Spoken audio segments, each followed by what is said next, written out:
This time we are hunting at Nottingham Gaming Market, and the main question is, why do so many retro games have no manual? Game Picker!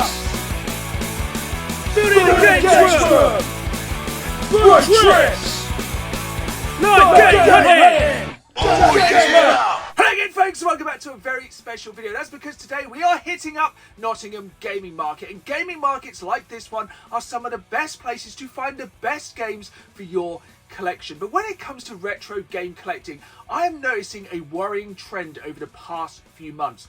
There appears to be more and more retro games on the market, not just at gaming markets, but in general without the manual. It is getting harder and harder to find CIB retro games. But before we even get into our video this time, comment down below, do you collect CIB games, or will you just pick up a game even if it doesn't have the manual?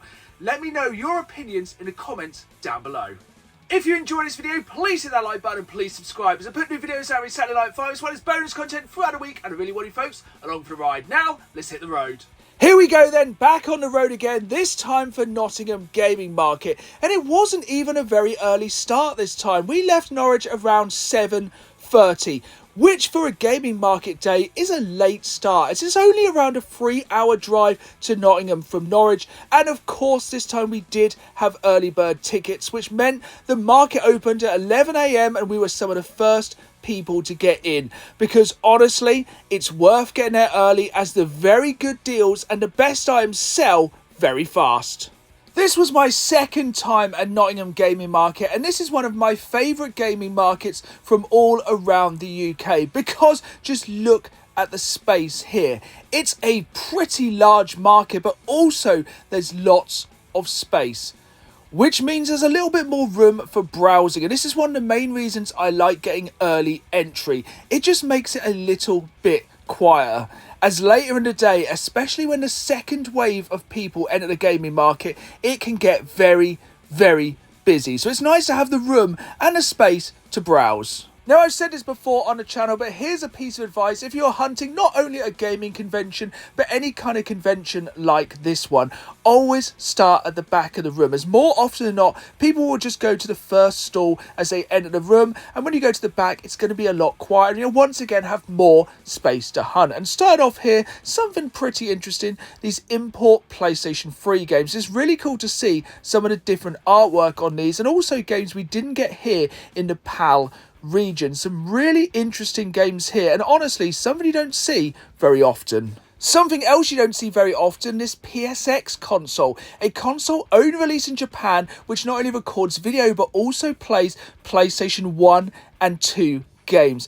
A very obscure console, and one day I'd love to add to the collection. Whenever I am hunting at any gaming market, one of the main things I'm looking for is Nintendo cardboard, because honestly this is the most likely place to find it in either good, very good, or even mint condition. This copy of Crash Dummies was in fantastic condition, and this is a game I've been tempted to pick up for a very long while, as I was a massive fan of the Crash Dummies toys back in my childhood. And this store had some absolutely incredible, very good condition Nintendo cardboard, both for the SNES and the N64. And more importantly, most of these games were complete with the manual.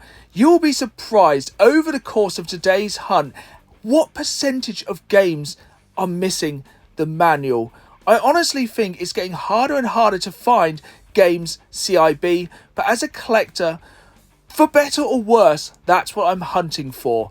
So the hunt starts now for CIB games. But first, time for something completely different. These Amiga games. Now, I'm a big fan of PC big box games, and check out the artwork on this WWF WrestleMania, simply because bigger box, more artwork. These are a thing of absolute beauty, and more often than not, these have some absolutely incredible instruction manuals as well. And there were some really cool titles here, including another different copy of Teenage Mutant Hero Turtles. I have multiple different copies of this game across various consoles, but this one I am missing. We saw some import PlayStation 3 games earlier, but check out this copy of Mario Party 6 for the GameCube, and I was genuinely surprised at how cheap this was, because this is a very expensive game, so import could be a cheap way to play it. I did get very excited and had to zoom in here to see if this was Jurassic Park 2, The Chaos Continues for the SNES. Unfortunately, it wasn't, but that game is very, very high on my want list. One of the things I'm definitely looking forward to today is PlayStation 1 games. I think a lot of people pass these up at gaming markets, but there's still some very big titles I'm missing from my collection, but sadly so far, nothing here. I'm always a sucker for a good steelbook, and there is a very large selection of steelbooks on this next stall, which is something you don't see very often at gaming markets. You'll see the odd steelbook, but never in numbers like these. And there were some steelbooks here which I'd never seen, like that Assassin's Creed 3 one was absolutely beautiful. I have a fairly large steelbook collection, but of course, I'm always hunting for more, normally in CX with my other series Steelbook Hunting in CX, which, trust me, will be returning very, very soon. I didn't pick up any steelbooks here today, but there were some very nice ones, including this Attack on Titan one, which I'd never seen before.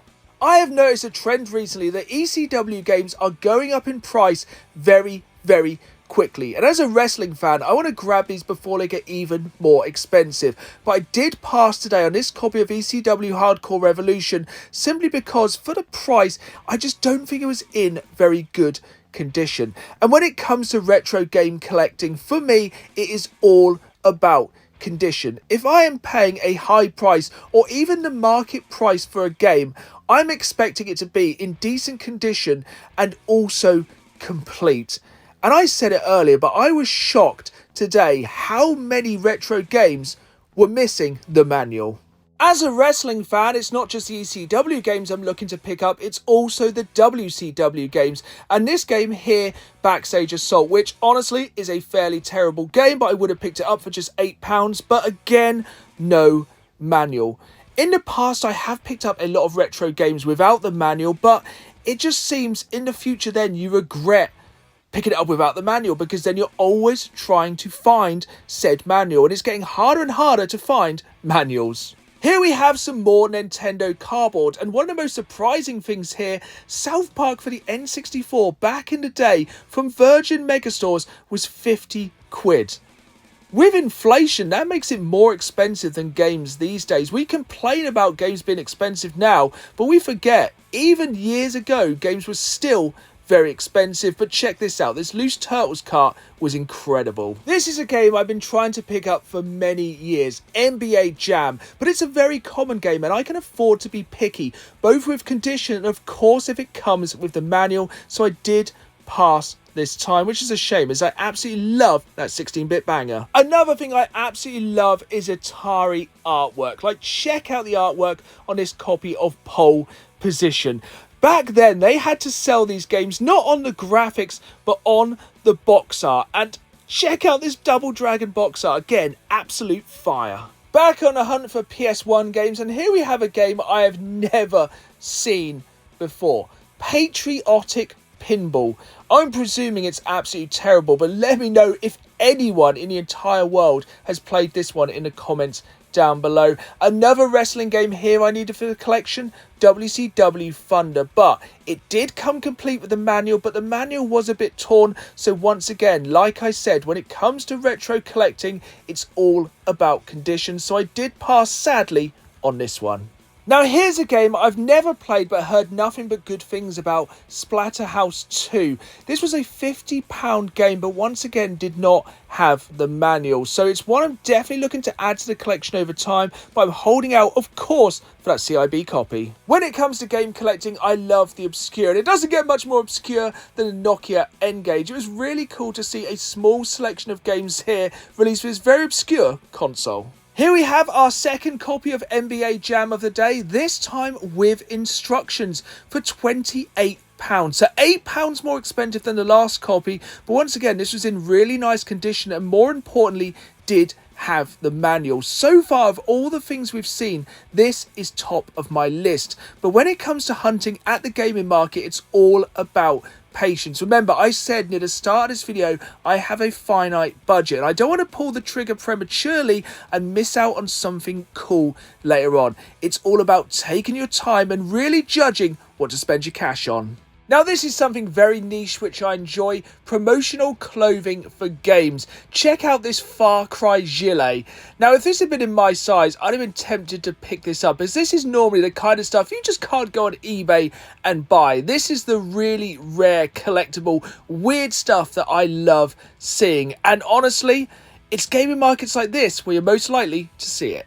This next stall had an absolutely incredible selection of Nintendo games, including this very nice boxed and complete Pokemon Stadium for the N64. Now this is a game which I've put off picking up for many years because, like I said multiple times in this video, I'm very picky when it comes to retro games, and it is all about condition, and the condition of this one was very nice and very tempting. Sticking with the Pokemon theme, check out this copy of Pokemon Pinball, one of the more affordable Pokemon games. Both of these copies were boxed, complete, and in really nice condition, and you could pick this up for just £45, meaning this is one of the more affordable Pokemon titles, especially boxed and complete and in this condition. But next up we have a GameCube game which I've been meaning to pick up for a while now, because there's no better time to pick up Paper Mario and the 1000-Year Door. This game is around £50 now, and about a year ago it was well over 100, much like Pokemon Channel, which is always going to be an expensive one. Another expensive Pokemon game here with Pokemon Stadium 2. Even without the manual, this commanded a price of £130, but was in incredible condition. Here's something super cool which I'd never seen before, this Disney PS1 triple pack of games. These were all the black label versions of these much loved Disney games. I have something very similar in my collection, which is a set of 3 platinum games also released for the PS1, but this one definitely commanded a super high price. Speaking of high price, here we have not one but 2 of my holy grail SNES games, Super Metroid Complete and the Killer Instinct and F-Zero double pack. These are games CIB in good condition you do not see very often. When it comes to collecting for the SNES, I have a very curated collection. It is definitely a case of quality over quantity, and I'm very picky what SNES titles I pick up, not just for condition or even if they're complete, but what titles I pick up. I'm basically trying to curate my perfect SNES collection. For lack of a better term, as much as it cringes me to say, I'm looking to build an all-killer, no-filler SNES collection. I love TMNT, but this is a rabbit hole I'm not prepared to go down. Picking up the Teenage Mutant Ninja Turtle games for the GameCube. I have the first 2 games in this trilogy for the OG Xbox, and the 3rd game is super expensive, but not as expensive as this, the Mario Kart Double Dash Special Edition. Here's a game you don't see very often, a very uncommon PS1 game that not a lot of people talk about, Diver's Dream, a game released by Konami about just that. Diving in the ocean and just exploring. It looks like a really zen game and really chilled out. And here's another oddity right here. It's a Dungeons and Dragons fighting game. Think Mortal Kombat, but in the D&D universe. A real oddity for sure on the PS1. This right here, though, could be the king of oddities on the PS1, Vib Ribbon, a rhythm-based game which commands a very high price and is incredibly strange. Here's a cool game for the Sega Mega Drive, Captain America and the Avengers. It's a side-scrolling multiplayer beat-em-up game which was very tempting, but again came without manual. But going through this box, we came across something you don't see very often, a game card for the Sega Master System. Finding one of these CIB is a real rarity. I love collecting for the Mega CD, but boy is it a difficult console to collect for. Just finding games in the wild is super hard, let alone games I still need for the collection, and gaming markets such as this one are my best opportunity to pick up Mega CD games for the collection. But what can I say, I am a glutton for punishment. Not only do I collect for the Mega CD, I also collect for the Sega 32X. Even though I still haven't got a console in my collection, I still love picking up the games because it is very rare to find games in the wild, once again, let alone games I need. This one was cool to see, a reproduction box, but just finding even the cartridge of this game is tough. When it comes to game collecting, I don't really collect that hardcore for handheld consoles. even though it is tempting for the artwork alone, because check out the artwork of this Game Boy copy of Star Wars. It's artwork like that could get me tempted to collect more for handheld consoles. The theme of today's gaming market was definitely Nintendo cardboard, but sadly another running theme today was the lack of manuals. And I think this comes down to the fact that these games were played with hard when they first came out. I have so many memories of sitting on the sofa with my friend playing games, one of us playing, the other one reading the manual, and I'm guessing just more often than not, people simply forgot to put the manuals back in the boxes all those years ago, or just lost the manuals, or they became damaged over time just due to overuse. And this is why, personally, I believe it is getting harder and harder to find CIB retro games in 2025. A lot of these manuals are many years old, and honestly, it can't be that surprising that so many are missing the manuals. But as a collector, it does make my job so much harder. And maybe I am being picky. Maybe I should settle for games without the manuals. But when it comes to collecting, I don't want to simply just settle. I would rather build my collection on quality over quantity. And honestly, more often than not, for me, half the fun of hunting for games is just that, the hunt. At the start of this episode, I said that hunting at game markets was all about patience. And it's ironic that we are ending today's hunt pretty much where we started, at this store which had an absolutely incredible selection of must-have SNES games, and I had some difficult decisions to make here. At first, I was very tempted to pick up Crash Dummies because it's a game you don't see very often, but like I said, I have a very curated SNES collection, and there were some must-have games which were sorely missing from my collection on this store, including this game right here, Super Ghouls and Ghosts. Now, this is a fairly expensive game, £90, but it commands a high price. But there was a couple of games here which I had missed, and we're gonna change my decision here today. The first of which, Earthworm Jim for £45, and another game which is coming up which changes my mind. No, you probably know the answer to this. I'm guessing Killer Instinct doesn't have the CD?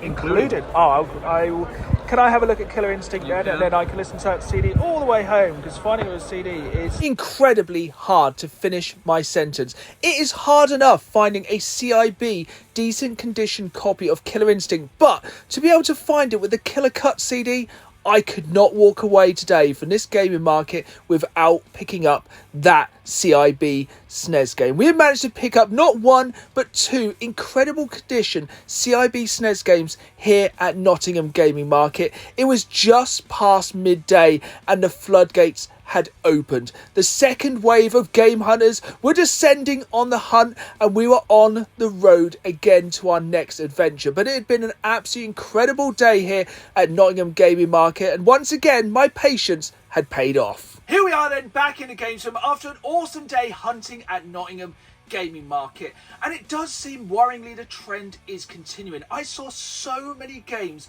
without the manual today, but I did manage to find not one but two absolutely must-have SNES games for my collection. These both came from the same seller, Retrovolt, who own a game store up in Warsaw, and I'm super happy to add both of these games to my collection. So the first game we have here is Earthworm Jim, a bona fide 16-bit classic. But let me know in the comments down below, do you prefer this game on the Mega Drive or the SNES? I always played it back in the day on the Mega Drive, but I don't know, the SNES artwork is absolutely incredible. I just love the kind of heavy black border look of this one, and of course this one is complete with the manual, and this is in absolutely incredible condition for its age. Yes, it is getting harder to find these CIB games, but just look at this manual. This manual is in absolutely incredible condition, and this is half the joy for me, being able to flick through the manual before I play the game itself. It has such good artwork as well. It's one of the best things about Earthworm Jim is this artwork. It's just so kind of personifies that 90s feel. This is in absolutely fantastic condition, and as soon as I saw this, I knew I needed it for my SNES collection. But this is just the first of 2 must-have games I needed for my SNES collection. Just before we get into our final pickup, this time from Nottingham Gaming Market, you will see on the side of the screen right now my SNES CIB game collection. And like I said in the video, this is a very curated collection. This is, for me, what I consider must-have games. It is quality over quantity. These are all games I needed for my SNES collection. But comment down below which games you believe are missing from this collection. One which springs to mind straight away for myself is The Legend of Zelda. That's because this is a super hard game to find what I consider to be CIB, because it's not just having the manual, it's also having the map. And extra little bits like this for games can be super hard to find. That's why as soon as I saw this game right here, Killer Instinct, I knew I had to pick it up. Now, of course, once again, this is in absolutely incredible condition, and once again from Retro Vault. But what really sold this one to me is the fact it is completely CIB. It has on the box labeled that Killer Cuts CD, and that CD has been very difficult to find over the years. I've seen many copies of this game for sale. They always come with the manual, which once again is in absolutely incredible condition, but it's very rare they come with this, the Killer Cuts CD, the soundtrack to Killer Instinct, and this is very hard to find. And as soon as I saw this game was truly CIB, I knew I needed it for my curated SNES collection. There we have it, folks. That was the Nottingham Gaming Market. If you enjoy gaming market videos like this one, you haven't got long to wait until the next one. I will be at the Norwich Video Game Retro Market at the Forum in Norwich on the 20th of April. And I hope to see all of you there. And if not, there'll be a video right here on the channel very soon after. So I hope you've enjoyed this video. If you did, hit that like button, subscribe, and as always, keep playing the game. See you all soon.